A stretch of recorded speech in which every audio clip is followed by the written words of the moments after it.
Now, I just got to thinking right then. We start at verse 10. The point I want to bring out to you, I need to look back up. Let's start at verse 8 up here. I better read just a couple more verses because this will make more sense to you then. Go back up to verse 8. Well, let's go start with verse 7. Wherefore, as the Holy Spirit says, today, if you will hear his voice, harden not your hearts, as in the provocation, in the day of temptation in the wilderness. Provocation means to provoke.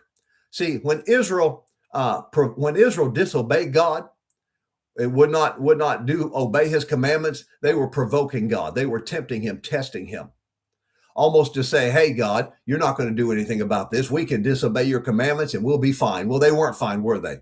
Their enemies ended up destroying them. So it says in verse 8, harden not your hearts as in the day of provocation, in the day of temptation in the wilderness, when my fathers tempted me, proved me, and saw my works 40 years. Now, that's the first thing I want you to see. See, we started at verse 10 where it talked about his ways, but first of all, look at verse 9. Verse 9 says that Israel saw God's works 40 years. What works were those? Well, that was the parting of the Red Sea. Wow, the striking of the rock, remember, and water came out of the rock, the striking of the rock, and they had plenty of water to drink, and all kinds of manna being rained down from heaven, all kinds of great works of God. The Lord demonstrated through Moses during this time. So God says, you saw my works. I mean, they saw awesome works that really probably nobody had ever seen before then. And most people after that haven't seen that. They saw great works of God, didn't they? But now watch this. It says, and you saw my works 40 years. Now, verse 10. Wherefore, I was grieved with that nation.